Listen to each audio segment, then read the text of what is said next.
नमस्कार दोस्तों, मेरा नाम है प्रदीप चौहान। बात समझनी है तो पूरी सुननी होगी। और दोस्तों, राहुल गांधी आपको मालूम है आज बिहार दौरे पर थे।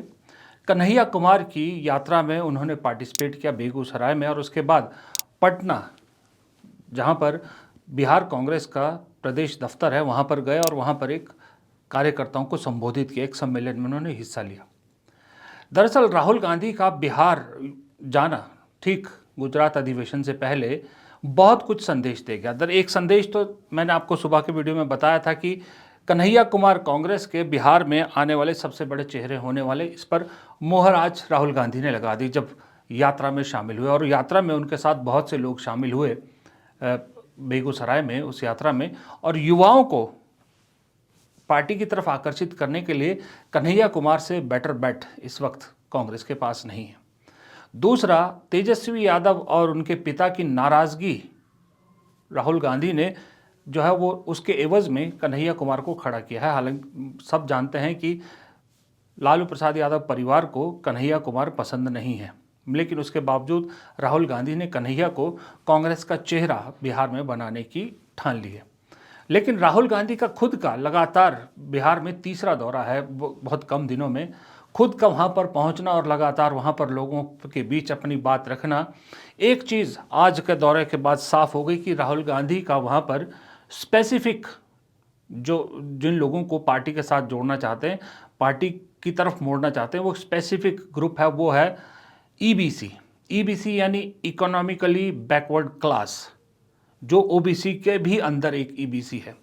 क्योंकि राहुल गांधी जानते हैं कि अगर ईबीसी उनकी तरफ जुड़ता है, साथ में मुस्लिम जो वोट है वो राहुल गांधी ये कांग्रेस को मिलता है, साथ में कुछ दलित वोट मिलता है, तो कांग्रेस को अभी जो विधानसभा चुनाव है उसमें थोड़ी बढ़त मिलेगी। लेकिन 2027 के लोकसभा चुनाव के लिए एक बहुत बड़ा कांग्रेस का एक दायरा बन जाएगा। कांग्रेस का एक बहुत बड़ा जो है वो सपोर्ट बेस वहाँ पर तैयार हो जाएगा। और वहाँ कांग्रेस, जैसा मैंने कल के वीडियो में भी कहा था कि 18 सीटें जो है 2027 में टारगेट कर रही है, कि कम से कम कांग्रेस जो है वो 18 सीटों पर पूरा फोकस करना चाहती है लोकसभा की।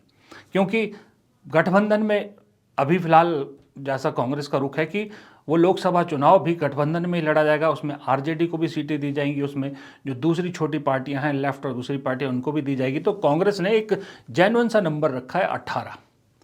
अब राहुल गांधी बिहार जा रहे हैं तो जाहिर सी बात है बिहार मशहूर है जेपी के लिए, जेपी आंदोलन, जहां से इस देश की राजनीति में नया बदलाव आया था। और राहुल गांधी ये बात समझते हैं कि बिहार में बदलाव की जो शुरुआत होती है वो बिहार से होती है। राजनीतिक बदलाव की शुरुआत के लिए बिहार सबसे अच्छी सरजमी है। और ख़ास करके इस वक्त कांग्रेस वहाँ अपने आप को इसलिए मजबूत करना चाहती है कि बिहार की राजनीति के दो बड़े चेहरे, दो स्टॉलवर्ड तकरीबन राजनीति से बाहर होते नजर आ रहे हैं। एक है लालू प्रसाद यादव, जो अपनी तबीयत की वजह से जो है वो एक्टिव राजनीति से दूर हैं, और दूसरा नीतीश कुमार भी अपनी तबीयत की वजह से राजनीति से फेड आउट होते दिख रहे हैं।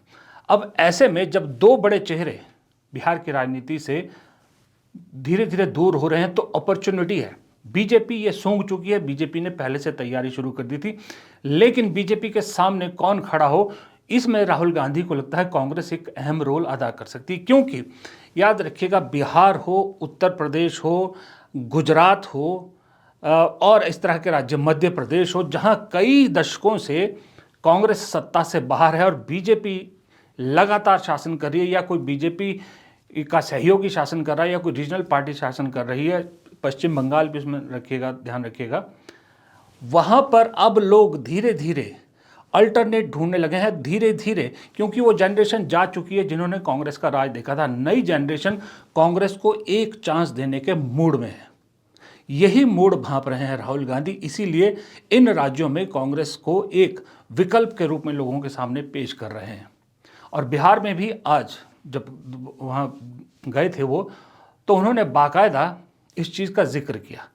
इस चीज़ के बारे में उन्होंने बताया कि किस तरह से अभी जो कांग्रेस में बदलाव चल रहे हैं उसमें कैसे वो जातिगत समीकरण बिठाने की कोशिश करें। लेकिन खासियत ये थी, पिछले कुछ दिनों से मैं देख रहा हूँ राहुल गांधी जहाँ जा रहे हैं, एक ज़माने में एक ज़माना क्या, मतलब आप मान लीजिए 2024 के लोकसभा चुनाव से पहले तक बीजेपी, प्रधानमंत्री, गृह मंत्री, सब लोग संसद हो या संसद के बाहर हो, पहले प्रधानमंत्री देश के पंडित जवाहरलाल नेहरू का मजाक बनाया करते थे, या हर चीज़ का, हर नाकामी का जो ठीकरा है वो नेहरू जी के सिर पर फोड़ते थे।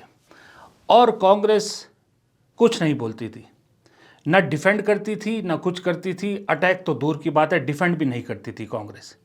ऐसा लगता था कि कांग्रेस भी कहीं ना कहीं मान रही है कि हो सकता हुआ हो, और बीजेपी का नैरेटिव इतना सॉलिड होता है कि कांग्रेस के आगे कुछ बोल नहीं पाती। लेकिन अब स्थितियां बदल गई है, क्योंकि जब लिमिट क्रॉस हो चुकी थी नेहरू के बाद, अब गांधी का कंट्रीब्यूशन को कम करने की कोशिश की जा रही थी। 11 साल हो गए, ना नेहरू मिट पाए ना गांधी मिट पाए। तो अब राहुल गांधी ने यह मंत्र पकड़ा है कि क्यों ना नेहरू को अपनी कमजोरी की बजाय ताकत बनाया जाए, क्यों ना गांधी को अपनी ताकत बनाया जाए। क्योंकि जो आज डिसाइडिंग फैक्टर है इस देश में, जो मतदाता, उन्होंने नेहरू और गांधी किताबों में पढ़ा है, और पिछले 11 सालों में तो बल्कि व्हाट्सएप यूनिवर्सिटी में पढ़ा है, जो इस शासन ने और संघ ने गलत फलत जानकारियां उनके बारे में दी है। सच्चाई उन दोनों की कम होती जा रही है, लोगों को नहीं मालूम। अब राहुल गांधी उनका जिक्र कर रहे हैं, हर जगह नेहरू गांधी का जिक्र करते हैं, और जिक्र करने के साथ साथ उनका कंट्रीब्यूशन भी याद दिलाते हैं। उससे साफ लगता है कि राहुल गांधी अब नेहरू और गांधी को अपनी ताकत बना रहे हैं। महात्मा गांधी की autobiography My Experiments with Truth, Mahatma Gandhi की autobiography my experiment with lies नहीं थी, जो शायद मोदी जी लिख पाएंगे। अब जैसे मैंने पहले जिक्र किया कि राहुल गांधी अपने भाषणों में, आज मैंने पहली बार देखा कि जिक्र करने लगे हैं जो संगठनात्मक बदलाव हो रहे हैं। अब वो जो जिला अध्यक्षों को पावरफुल बनाने की कोशिश की जा रही, उसका बाकायदा जिक्र कर रहे हैं, और उस बदलाव को अपने जातीय समीकरण के साथ जोड़ के बिहार में एक नया समीकरण गढ़ने की कोशिश राहुल गांधी करते दिखे। हमने अपने डिस्ट्रिक्ट प्रेसिडेंट्स चुने, और मैं ये नहीं कहूंगा कि ये बहुत बड़ा कदम है, मगर ये एक जरूरी कदम है। पहले हमारे डिस्ट्रिक्ट प्रेसिडेंट्स की लिस्ट में 2/3 अपर कास्ट के लोग थे।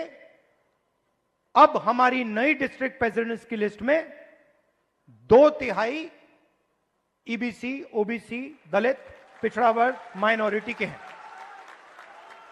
और अगर आप हमारे वर्किंग प्रेसिडेंट्स को देखें तो यह बात और भी गहराई से हुई है। मैंने और खारगे जी ने बिहार की टीम को साफ बता दिया है कि आपका काम बिहार के गरीब जनता की रिप्रेजेंटेशन का काम है। आपका काम दलितों, ईबीसी, ओबीसी, गरीब जनरल कास्ट, महिलाओं को जगह देने का काम है, और आपको यह काम बिना झिझके, बिना डरे यह काम पूरा करना है। हम राजनीति में आपके लिए दरवाजा खोलना चाहते हैं। आपके युवाओं को हम राजनीति में लाकर, आपको हम राजनीति में लाकर बिहार का चेहरा बदलना चाहते हैं। अब आपने जैसे सुना, राहुल गांधी जिक्र कर रहे हैं संगठनात्मक बदलाव का, और जिला अध्यक्षों का कह रहे हैं कि जिला अध्यक्षों में हमने अब अपर कास्ट के जिला अध्यक्ष हुआ करते थे, अब हमारे ईबीसी, ओबीसी, एससी कैटेगरी के जो हैं, इनसे जो है वो हम जिला अध्यक्ष बना रहे हैं। बात सही है, अच्छी बात है कि इन लोगों को जिला अध्यक्ष बना रहे हैं, लेकिन उस जिला अध्यक्ष के पीछे राहुल गांधी को या तो उनकी टीम पूरी इन्फॉर्मेशन नहीं दे रही है, पता नहीं क्या है, लेकिन ये जो नए जिला अध्यक्ष बन रहे हैं, रातों रात लिस्ट बन रही है, उसमें क्या खेल हो रहा है वो कल भी मैंने आपको वीडियो में बताया। आप विश्वास नहीं करेंगे, गोवा से लेके कश्मीर तक और नॉर्थ ईस्ट से लेके महाराष्ट्र तक हर जगह से मेरे पास फ़ोन आ चुके हैं। कांग्रेस कार्यकर्ता मुझको फ़ोन कर रहे हैं, और सब अपने अपने इलाके में बता रहे हैं कि कैसे बीजेपी का जो आदमी है बीजेपी के लिए जो काम करता है उन आदमियों को कैसे जिला अध्यक्ष बनाया जा रहा है। कल मैंने आपको एक बहराइच का एग्जाम्पल दिया था, वहां तो बहराइच में ऐसे शख्स को जिला अध्यक्ष बनाया गया यूपी में जिसको ब्रजभूषण शरण सिंह सपोर्ट कर रहे हैं। ब्रजभूषण शरण सिंह ने मंच से कहा कि हमारा आदमी है, ऐसा आदमी जिला अध्यक्ष है। आज मुझे कश्मीर से फोन आए, कश्मीर में भी उन्होंने बताया कि कैसे उन लोगों को जिला अध्यक्ष बनाया गया है जिन्होंने पार्टी के खिलाफ काम किया। गोवा से यही कहानी आई है, नॉर्थ ईस्ट से आई है, मध्य प्रदेश से आई है, राजस्थान से आई है। तो ये चीज राहुल गांधी को क्यों समझ में नहीं आ रही, या क्यों उन तक ये इंफॉर्मेशन नहीं पहुंच पा रही, ये मेरी समझ से परे है। लेकिन मैं बता रहा हूं, राहुल गांधी को अगर ये इंफॉर्मेशन कोई पहुंचा सकता है तो ये जरूर पहुंचाइए कि अगर आप सही में कांग्रेस में जो बदलाव ला रहे हैं उसको पुख्ता करना चाहते हैं तो जो लोग मुझ तक पहुंच सकते हैं, मैं तो एक अदना सा पत्रकार हूं, मेरा कोई लेना देना कांग्रेस से नहीं है, लेकिन जो लोग मुझ तक पहुंच सकते हैं वो आप तक तो पहुंच ही सकते हैं। और अगर नहीं पहुंच रहे तो अपना जो इन्फॉर्मेशन सिस्टम है उसको फिल्टर कीजिए, उसको क्लीन कीजिए। इन्फॉर्मेशन कहीं ना कहीं फंस रही है, ग्राउंड रियलिटीज़ आप तक नहीं पहुंच रही।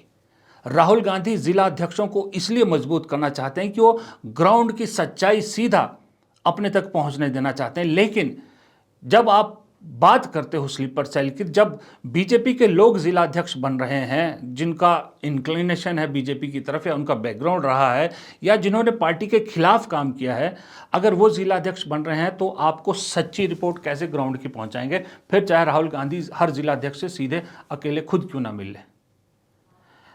जिला अध्यक्षों को मजबूत करने से पहले वो सिस्टम को ठीक करना जरूरी है जिस सिस्टम के थ्रू जिला अध्यक्ष बन रहे हैं। जिला अध्यक्ष की बैकग्राउंड चेक क्यों नहीं हो रही, मुझे समझ नहीं आ रहा। लोग मेरे पास फ़ोन पे, व्हाट्सएप पे सब लोग जानकारियाँ भेज रहे हैं। हर जिला अध्यक्ष, जिन जिन जिला अध्यक्षों को लेके रोष है, उनका बैकग्राउंड सारा मुझ तक पहुँच रहा है।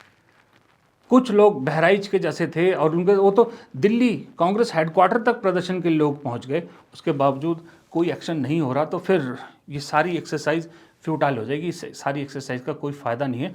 मुझे लगता है कि मैं अगर ये जितने जिला अध्यक्षों की शिकायतें आ रही हैं उनके बारे में जो आ रहा है, अगर मैं एक जिक्र करने लग जाऊं तो मुझे लगता है कि महीना तो मेरा इसी में एपिसोड में निकल जाएगा। मैं इसीलिए मोटा मोटी बात पे कह रहा हूं आपको कि कश्मीर से लेकर गोवा तक और अरुणाचल से लेकर महाराष्ट्र तक, महाराष्ट्र इसलिए कह रहा हूं कि गुजरात से मुझे कोई ऐसा फ़ोन नहीं आया है, बाकी सब जगह जिला अध्यक्ष जो बनाए जा रहे हैं सिर्फ और सिर्फ राहुल गांधी के सामने अपने नंबर बनाने के लिए कि हम काम कर रहे हैं, वो जिला अध्यक्ष ऐसे बनाए जा रहे हैं जो असल में मेरे ख्याल से 30% भी ऐसे जिला अध्यक्ष नहीं बने हैं जो संगठन के लिए काम करना चाहते हैं, जो कि पहला मकसद है राहुल गांधी का ये जो कांग्रेस में बदलाव का, कि जिला अध्यक्ष वो बने जो संगठन में काम करने के लिए इच्छुक हो, ना कि सत्ता या इलेक्शन लड़ने के लिए। ऐसे लोग 30% भी नहीं चुने जा रहे हैं। अब तक जितने चुने गए 30% भी नहीं है। सबका इंटरेस्ट है, कोई बीजेपी के इशारे पे काम करना चाहता है, कोई सत्ता में जाना चाहता है, कोई ऐसे लोग भी जिला अध्यक्ष बने हैं। आपको जानकर हैरानी होगी अगर राहुल गांधी जी सुन रहे हैं या एआईसीसी में कोई सुन रहा है, ऐसे लोग भी आपके यहाँ जिला अध्यक्ष बने हैं जो अभी कुछ दिन पहले तक कई पार्टियों का चक्कर काट के कांग्रेस में आए हैं। जहाँ कहीं मक्खन नहीं मिला, कहीं दाल नहीं गनी, तो वापस कांग्रेस में आए हैं। पहले कांग्रेस ही हुआ करते थे, लेकिन सब जगह खाक छान के वापस जिला अध्यक्ष बने हैं। कुछ जिला अध्यक्ष ऐसे बने हैं जिन्होंने कांग्रेस के बारे में तो उल्टा सीधा कहा ही कहा। बीजेपी में लाइमलाइट में आने की सबसे बड़ी क्वालिटी जो है उसकी भी सीमा लांघी। वो क्वालिटी है गांधी परिवार को, गांधी नेहरू परिवार को गाली देने की। लोग हैरान हैं कि कुछ दिन पहले अखबार में इस आदमी के बयान छपे थे जब उन्होंने राहुल गांधी के बारे में कहा था कि इस देश की सबसे बड़ी पनौती है, वो आज जिला अध्यक्ष बने बैठे हैं। तो फिर ऐसे में कार्यकर्ता का जोश जो जगाना चाहते हैं, जो संगठन मजबूत करना चाहते हैं, वो कैसे होगा मुझे समझ में नहीं आ रहा। क्योंकि ये जिला अध्यक्षों की बात रोज़ रोज़ करके मैं भी अब ऊब चुका हूँ। मुझे लगता है टॉपिक में आगे निकलना चाहिए, लेकिन जो सच्चाई है वो दिखाना भी ज़रूरी है। सवाल हर बार सिर्फ सत्ता से ही नहीं पूछे जाने चाहिए, विपक्ष को मजबूत होना है तो विपक्ष की जो मजबूत पार्टी है उससे भी सवाल पूछने ज़रूरी है। और वीडियो के अंत में एक हिदायत और देना चाहूँगा कांग्रेस को कि वैसे तो हर जहाँ से जो मिले सीखना चाहिए। आज मैं कांग्रेस को हिदायत दूंगा कि अखिलेश यादव से भी कुछ सीखिए। मैं ये नहीं कहता कि अखिलेश यादव की राजनीति सीखे, लेकिन अखिलेश यादव ने आज जिस तरह से गोदी मीडिया पर एक करारा प्रहार किया है, जिस तरह से एक अखबार और एक न्यूज़ चैनल को उन्होंने कहा है कि इनका बायकॉट करेगी पार्टी, वो कुछ इस तरह का कांग्रेस को भी अब सोचना चाहिए। एक अखबार दैनिक जागरण, मैं अपने सभी समाजवादी साथियों से कहूंगा दैनिक जागरण को पढ़ना बंद कर दें, आप खरीदना बंद कर दें। उनके जितना कारोबार है उससे बिल्कुल अपने आप को जोड़नी दूर कर लें।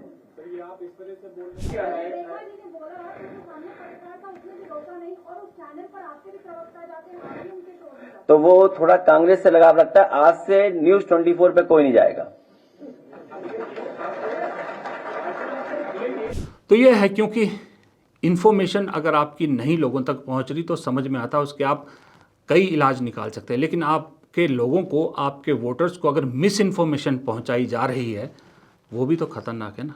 अब इस मिस इन्फॉर्मेशन से बचने के लिए ज़रूरी है कि आप इन गोदी मीडिया वाले अगर आपको नहीं पूछ रहे तो आप भी इनको मत पूछिए, इनसे दूरी बनाइए। तब मुझे लगता है सेहत के लिए, विपक्षी पार्टियों की सेहत के लिए यही अच्छा है। फिलहाल इस वीडियो में इतना ही। प्रदीप चौहान को दीजिए इजाज़त। नमस्कार।